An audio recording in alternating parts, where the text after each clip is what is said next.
विषय क्या था?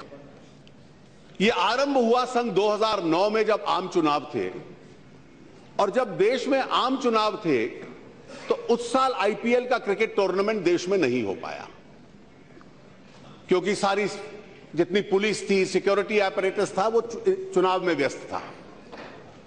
कुछ सप्ताहों का नोटिस दिया गया, उसको दक्षिण अफ्रीका शिफ्ट कर दिया गया। इन्फोर्समेंट डायरेक्टरेट ने उस टूर्नामेंट के बाद इस आधार के ऊपर नोटिस दिए, और आरोप यह था कि वहां टूर्नामेंट कराने के लिए जो पैसा भेजा गया वो रिजर्व बैंक की अनुमति के बगैर भेजा गया। पैसा बैंकिंग चैनल से गया, बैंकिंग चैनल से आया, there was no reserve bank permission. यह सन 2009-2010 की घटना है। जिस व्यक्ति का नाम बार बार लिया जाता है जो इसके लिए जिम्मेवार थे, इन्फोर्समेंट डायरेक्टरेट ने उनको नोटिस भेजकर कहा कि आप हमारे सामने आकर अपनी इन्वेस्टिगेशन करवाइए। He did not appear in the investigation. अब ये नोटिसेस जो उन व्यक्तियों को जाते हैं जो इन्वेस्टिगेशन में नहीं आते, ये 3 प्रकार के नोटिस होते हैं। पहला नोटिस होता है जो इंटरपोल के माध्यम से होता है, रेड कॉर्नर अलर्ट, कि इस व्यक्ति को हम लोग पकड़ना चाहते हैं, इसको अरेस्ट करना चाहते हैं, और यह व्यक्ति गायब हो गया। इसलिए दुनिया भर में रेड कॉर्नर अलर्ट पहुंच जाता है, सब एयरपोर्ट्स पे होता है कि यह व्यक्ति कभी आए तो इसको पकड़कर हिंदुस्तान ले आइए। यह इंटरपोल के माध्यम से होता है। दूसरा नोटिस रेड कॉर्नर नहीं होता, लेकिन उसको ब्लू कॉर्नर कहा जाता है।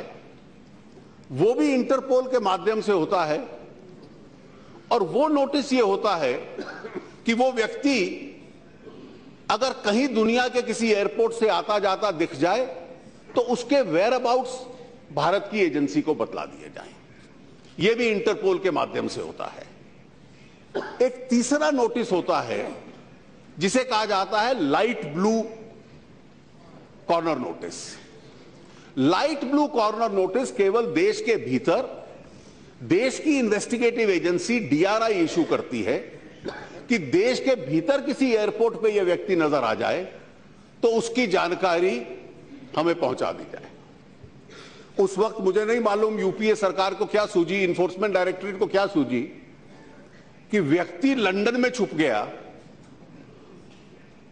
इन्होंने रेड कॉर्नर नहीं दिया, ब्लू कॉर्नर नहीं दिया, लेकिन जयपुर और जोधपुर के तमाम एयरपोर्ट्स को लाइट ब्लू कलर नोटिस दे दिया। और लाइट ब्लू कलर नोटिस के बेस पर वो लुकआउट नोटिस चलता रहा। उन 15 शोकॉज नोटिस में कि हर चेक जो गया साउथ अफ्रीका, हर चेक के ऊपर एक नोटिस था। वो व्यक्ति इन्वेस्टिगेशन के लिए नहीं आया, और केस जो था वो फॉरेन एक्सचेंज मैनेजमेंट एक्ट का था। 2002 में 2 कानून बने, फेरा को रिपील करके, एक फेमा और एक PMLA, prevention of money laundering act. दोनों में इतना अंतर है कि पीएमएलए का जो कानून है वो मनी लॉन्ड्रिंग का कानून होता है। मनी लॉन्ड्रिंग के कानून में कोई व्यक्ति अगर अपराध करता है और उस अपराध से कोई कमाई करता है, तो उस कमाई को जो इस्तेमाल करता है, उस मनी को जो लॉन्डर करता है, तो पीएमएलए का केस बनता है। तो पीएमएलए के लिए आवश्यक है कि एक एंटीसीडेंट ऑफेंस हो, कहीं एफआईआर हो, कहीं चार्जशीट हो। So any profit of crime which is laundered and used leads to PMLA. So there must be a crime, there must be an FIR, and secondly that there must be the laundering of the profits of that crime. That is PMLA. FEMA का जो कानून है वो उसकी तुलना में सरल कानून है कि आपने फॉरेन एक्सचेंज मैनेजमेंट एक्ट का उल्लंघन किया है। फॉरेन एक्सचेंज मैनेजमेंट एक्ट में आपको नोटिस जाएगा, आप उसका जवाब दीजिए। जैसे इनकम टैक्स की असेसमेंट होती है, वैसे एडजुडिकेशन होगी, और आप दोषी पाए गए तो आपके ऊपर पेनल्टी लग जाएगी. The maximum punishment that can be granted under PM in FEMA is fine and penalty. There is no provision for arrest in FEMA. There is no provision for any red corner alert, no provision for any bailable or not bailable warrant. So under FEMA you can't be declared an absconder or a fugitive because you can't be arrested.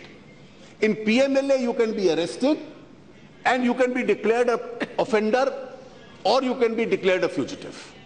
There can be a warrant against you.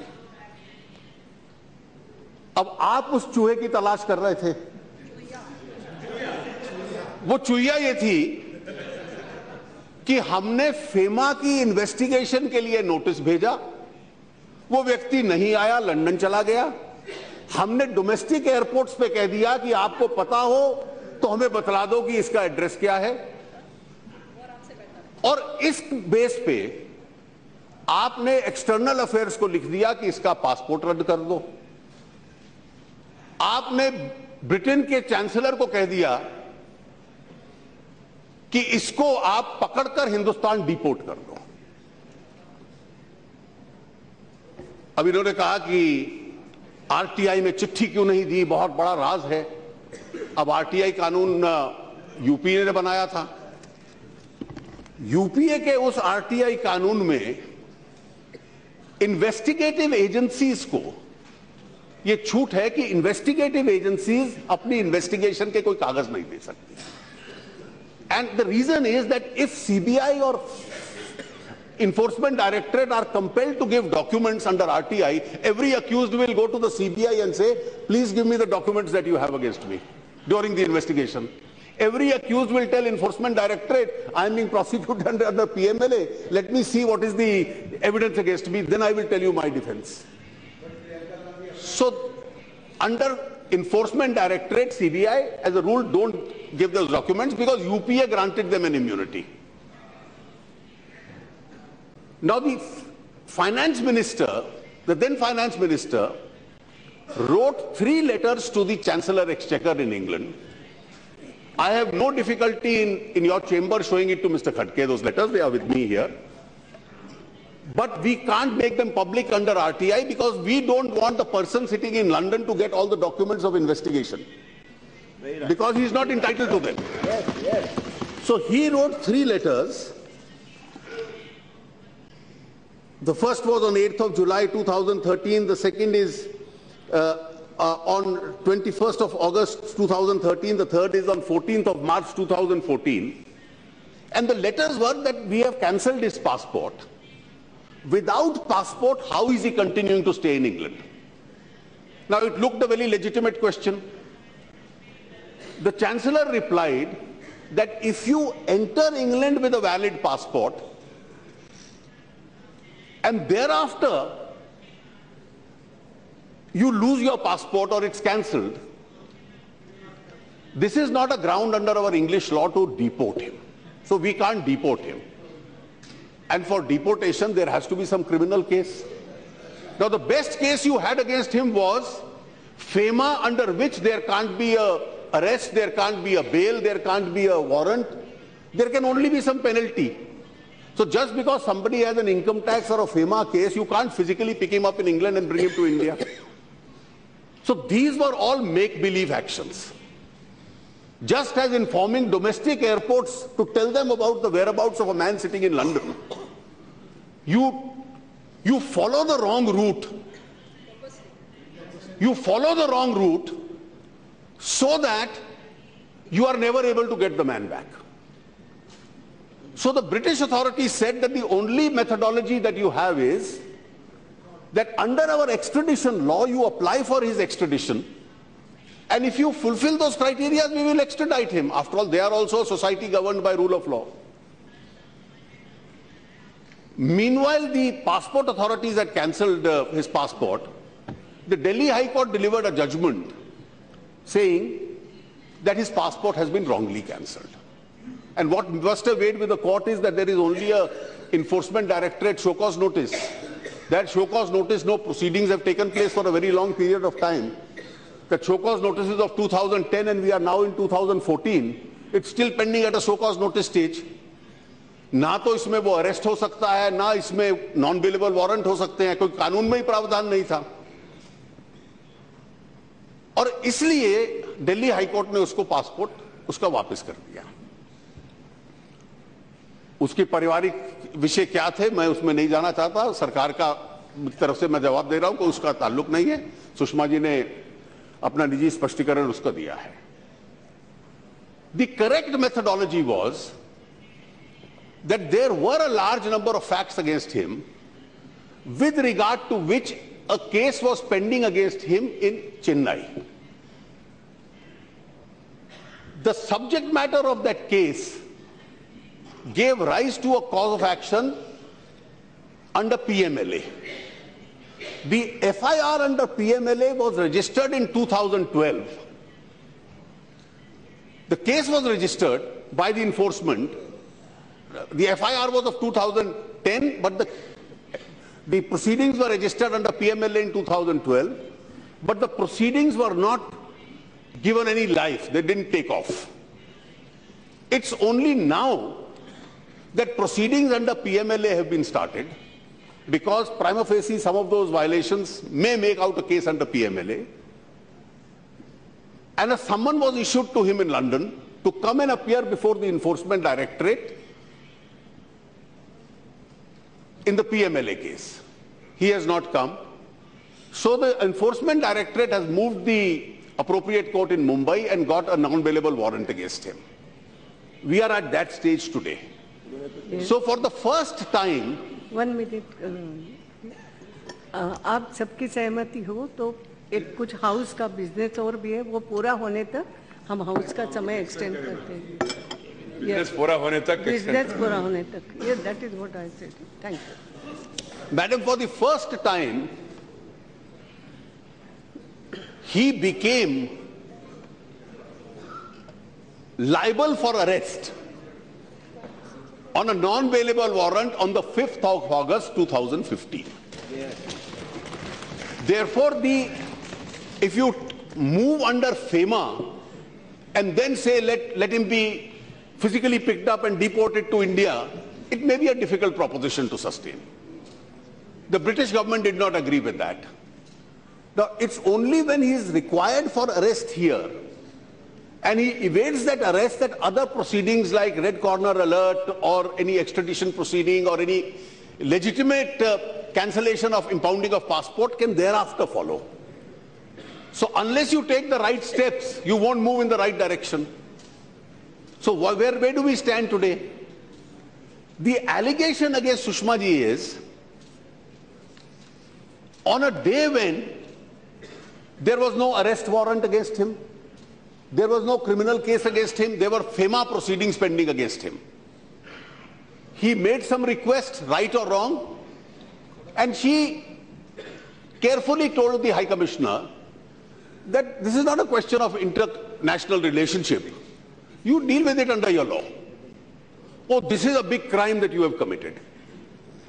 Now, unfortunately, we are living in a world where in the first instance he is declared a fugitive and an absconder by television channels, not by a court of law, or by some members of the Congress party because it suited their argument. Now, what is the strategy?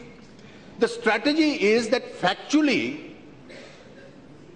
till the 26th of May, you were in power in 2014. You had only an old FEMA adjudication proceeding where the principal question is whether transfer of money to South Africa and transfer back amounts to a violation of, and these are bank transfers, whether these bank transfers without RBI permission is a violation of FEMA or not. It could be. That's all the proceeding. In the proceeding in which he could not be arrested. And therefore, every step that you took, including wanting him to be brought back by physically deportation, the British said this is not permissible in law. So you were taking the wrong steps and creating a false cloud that as though you were doing something and the present government is favoring him. The truth is to the contrary, that you took steps where you could never succeed. the correct steps, that is registration of case under PMLA, activation of that case, summoning him in that case for the first time, getting a non-bailable warrant against him, moving for a red corner alert against him. These are all steps which will be taken now. Otherwise, a make-believe light blue colored notice given to domestic airports for a man living in London makes no sense. And that is the step they took. Now, what is the strategy now? The strategy is that if you argue these facts in a calm environment as we are, then probably you have no legs to stand on. Now, you ran a government for 10 years, और उस 10 वर्ष में क्या था?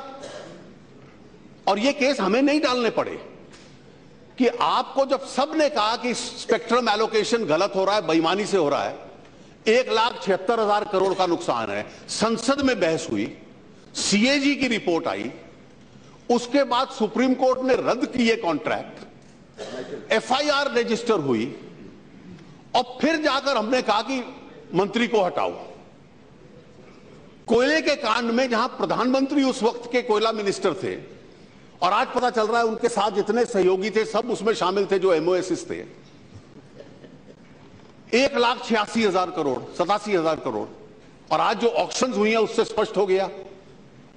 और मोदी जी की सरकार ने आते ही कहा यह सब ऑक्शन से होगा, आप कोई आरोप नहीं लगा पाए। स्पेक्ट्रम में हमने तो एफआईआर नहीं की, सुप्रीम कोर्ट के कहने पे हुई। कोयले में सुप्रीम कोर्ट ने कहा इनके ऊपर केसेस चलाइए और रद्द किए, और आपकी सरकार के जमाने में कहा, और जब वो कलंक आपके ऊपर लग गया और एक साफ सुथरी सरकार दिल्ली में काम कर रही है, so you make a mountain of what is not even a molehill. जहां चूहिया भी नहीं निकली उसको आप चूहिया कह दीजिए। कि एक हमने डोमेस्टिक एयरपोर्ट्स पे नोटिस था एक लंदन में बैठे व्यक्ति का, उसकी क्यों मदद की?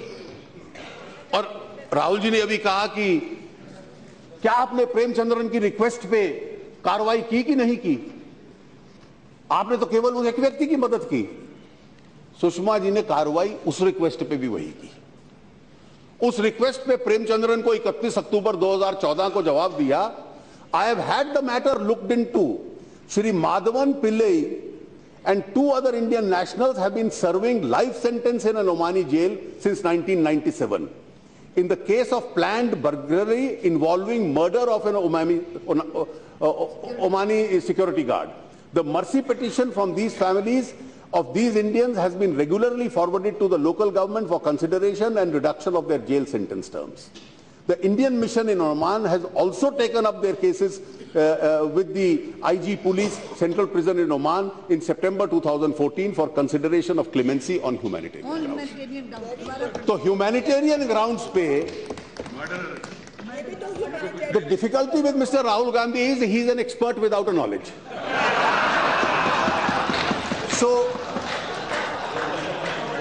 So he now, without knowing this, says, tell me Sushmaji, he is presuming that she only wanted to help one man and not this person. Exactly the same policy was there.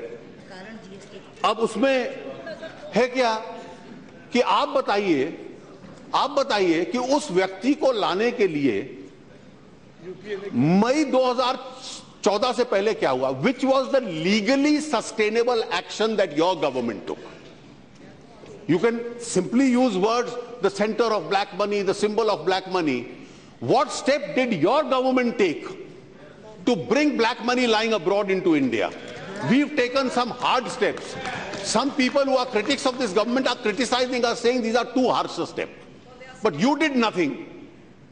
Every step has been taken by us. You're very fond of saying there were 3 monkeys, but don't make a monkey out of this country. That without an issue which is an arguable issue, you hold up parliament, you waste a whole session, and the real reason, Madam Speaker, the real reason is that you ran a failed government. You ran a corrupt government. And therefore, when things are beginning to look up in India, there is a new confidence. You somehow want to sabotage the Indian growth story. And in order to sabotage the Indian growth story, your best chance was, let me go back on what I had promised, the goods and services tax. So what was announced by them in 2006, introduced in 2011, all proposals which their finance ministers had accepted, now you say we will dissent. We will not allow. Once it is cleared by Lok Sabha, once in the other house the numbers are against you. So we will not allow a vote, because a constitution amendment requires a vote, by just lung power and disturbing the house. So my entire sympathies are with Sushmaji, because she is only a scapegoat, a pretext. The real reason was they wanted to prevent legislation, particularly the constitution amendment on the GST. Madam, it is very easy to say that your family members appeared in a case. She has clarified. He repeated that query, that my daughter appeared with her senior. There were 9 other juniors. She was one of that crowd. She has not been paid. The senior was briefed. She went along with him to court. This is a big scandal. Madam, there are still many honest people in this country whose children have to work for a living. For generations, the family which has dominated this country's politics, for generations has not worked for a living. They have learned the art of living comfortably without working. Some of us have not. And therefore, madam, the government rejects each of these charges, and the question of Sushmaji resigning does not arise. Similarly, I may also clarify, just as this case under PMLA is now pending, they refer to the case of a member of parliament and his mother, who happens to be the chief minister. I am not giving any opinion on it, I am just stating the fact. Now, that was not a part of this motion, but a huge amount of time by both the speakers from the Congress is pending in that. The first offense is that a loan by check was given in 1 year and it was returned in the next year. So if I had said it's a commercial transaction between 2 people, when a son-in-law of a family got an advance from a real estate company, which became a national issue, my predecessor, Mr. Chidambaram, also had said this is a commercial transaction. But in that commercial transaction, there was a lot more than what meets the eye. So you receive a loan in 1 year, you give back the loan by check next year. Oh, this is a big scandal. You have a company which owns a palace. So you start a make-believe argument. We are now disputing this palace is not owned by you. Is the Congress party and the spokesman an appellate authority over a civil court which has decided the dispute that the palace belongs to Mr. Dushyant Singh? कचहरी ने कह दिया उनका है, उन्होंने कहा नहीं हम एपिलेट अथॉरिटी है कचहरी के ऊपर, हमारे प्रवक्ता कह रहे हैं आपका नहीं है, तो 4 दिन उसी की बहस चला दो. Now if that palace is converted into a hotel, it is Mr. Dushyant Singh's right. Now if somebody has brought in an investment, got shares, अब खड़गे जी said 10 रुपए का शेयर 96,000 में, there is a system of valuations. The value of the company will be taken. If you call another investor into the company, the promoters call them, ask them to invest in a company, then whether the investment is overstated, understated or real will be gone into by the authorities. And if Mr. Khadke repeatedly said that he was, I don't know, accusing me or complimenting me of knowing the law, so I'll share some information with him in absentia. That's a very simple logic. Find out the total area of the palace, go and find out the circle rate, and you will realize that the valuation of the shares, what it should be. You'll get it. I don't want to express a final opinion on it because there is a complaint pending, it will be investigated. But without knowing these facts, to create a cloud and say there is a scandal in it. Well, there are many scandals which have been covered up. All these will be taken, investigated in a fair and honest manner by the agencies, taken to its logical conclusion, and not in the manner in which the gentleman in London was investigated prior to 26th of May 2014. That's all I have to say. Thank you.